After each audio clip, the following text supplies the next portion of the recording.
Aquí lo que es un hecho es que no, ellos, las empresas que están explorando del otro lado de la frontera y que han encontrado un recurso, tienen todo el derecho, no solo el derecho, tienen la obligación y la conveniencia económica de ellos para extraerlo a la mayor brevedad. Pero se supone que hasta 2012 hay una suerte de veda, ¿no? No, como de eso, camarón. esa veda, esa moratoria, ¿sí? Es hasta el 2010 y es exclusivamente en una zona muy acotada que se llama el Polígono Occidental, o mejor conocido como el Hoyo de la Dona. El Hoyo de la Dona, donde dicen que además no hay petróleo. Donde dicen que además no hay petróleo. Oiga, usted es una autoridad, se la creo todo. En el resto de la frontera, no hay ningún tratado que nos proteja. Y ahí, obviamente, opera la ley del primero que llega, el primero que lo captura. Pero se ha propuesto que empecemos a negociar un tratado para protegernos. Deberíamos de tener un tratado marco que cubriera toda la frontera marítima con los Estados Unidos y además con Cuba, con Belice y con Guatemala. Estamos hablando de todas las zonas limítrofes, no únicamente con Estados Unidos. Ahora bien, sobre la posibilidad de demandar a una empresa o un Estado sobre recursos que supuestamente son nuestros, bueno, vamos, no sabemos ni qué tenemos ahí. O sea, vamos a llegar a una corte internacional a decir, sospecho que tengo recursos, sospecho que me los están robando y quiero entablar una acción internacional. Vamos, Estados Unidos ni siquiera es parte de la CONVEMAR, que es el tratado internacional que sería que regule esta materia. Don Francisco, lo veo en desacuerdo con esto. Sí, porque no es cosa de sospechar. Pemex puede perforar un pozo en donde se sospeche que hay un yacimiento transfronterizo, ir midiendo la presión. Si la presión baja es que nos están drenando, se están llevando nuestro petróleo. Pero mire, a mí me gustaría partir de lo siguiente.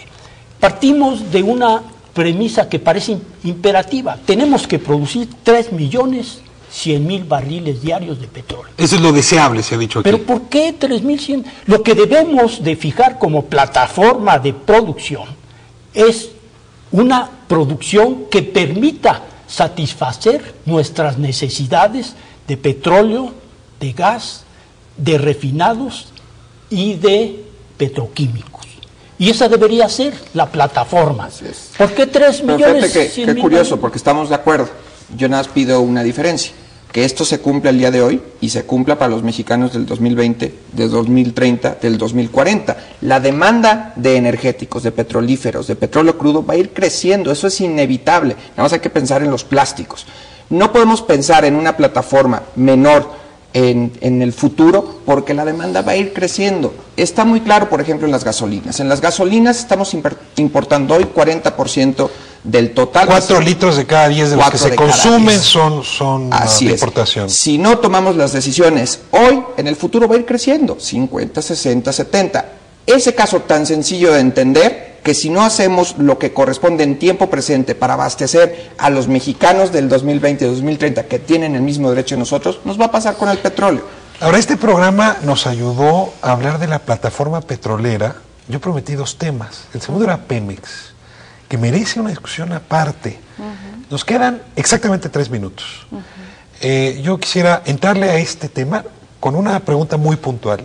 ¿Les parece que la solución de la estrategia energética en este país pasa solamente por reformar a Pemex, o el asunto en efecto tiene que ser muchísimo más amplio, rebasa a Pemex por mucho? Empezamos ahora al revés y con esto le pido también sus conclusiones. Bueno, seré muy breve, pero hay que entender que Pemex vive dentro de un entramado institucional y legal. Si únicamente atacamos el problema de Pemex, volvemos a pecar de fragmentarios. Tenemos que definir bien las instituciones reguladoras del país y al órgano regulado. Si vamos a tener una empresa de Estado, tiene que ser una empresa de Estado. No puede ser una autoridad. No puede confundirse el poder político con la empresa, porque entonces caemos en el desastre. Banco de México y los demás bancos serán lo mismo. Es que son entidades con un estatus muy especial. Pemex es una empresa, debe actuar como empresa, debe ser regulada como empresa. No puede ser un órgano político. Bueno, eso quiere decir que entonces Pemex no debió haber hecho el diagnóstico, don Carlos. Sí.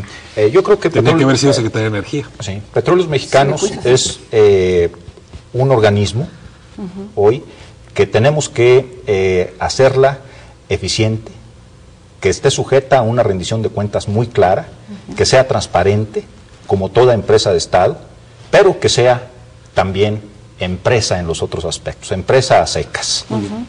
Ahora, déjame comentar Tenemos un minuto, muy rápido. O sea, yo creo que es importante que definamos que la plataforma de producción que estamos definiendo, y me parece importante que acotemos eso, es que esa plataforma de producción nos va a permitir monetizar reservas que vamos a convertir en otras fuentes de actividad, que no vamos a ser petroleros toda la vida. Don Francisco, conclusiones. Sí, bueno, las conclusiones son relativamente simples, ¿no? Yo creo que no tenemos un plan nacional de desarrollo bien sustentado y que eso sería el punto de partida. Y yo creo que allí termino yo con mi participación. Reforma integral al sector de hidrocarburos. Este enjambre de legislación alrededor de Pemex no la deja desarrollarse. Hay que pensar en un Estado mexicano más fuerte. Del recurso del petróleo se utiliza mucho dinero para combate a la pobreza, para carreteras, para hospitales, y esa es la obligación del Estado y debe de seguir. Por eso necesitamos un órgano que regule directamente a Pemex, fortalecer a la Secretaría de Energía para precisamente darle horizonte en el tiempo, darle planeación, fortalecer a la Comisión Reguladora de Energía, que le ponga reglas de funcionamiento al interior, pueda dar lo relativo a los precios, etcétera. Integrar el sector y que se mantenga el petróleo siempre en manos de los mexicanos. Luego, nos hemos dado cuenta, esta es una discusión que no se acaba, que requiere seguir, pero déjenme confesarles, yo la prefiero así. Porque mientras más deliberación hay, la política del empellón se queda fuera. Y en ese sentido, la apuesta por la democracia es la apuesta por los argumentos conversables. No tenemos que estar de acuerdo, pero por lo menos esta seriedad que hoy demostraron en esta mesa, ojalá y se replique en el resto del debate. Le agradecemos mucho que nos haya acompañado esta noche y quédese con nosotros mañana, igual a las 10 de la noche, tendremos el debate desde la perspectiva económica sobre el futuro del petróleo en México. Muchas gracias.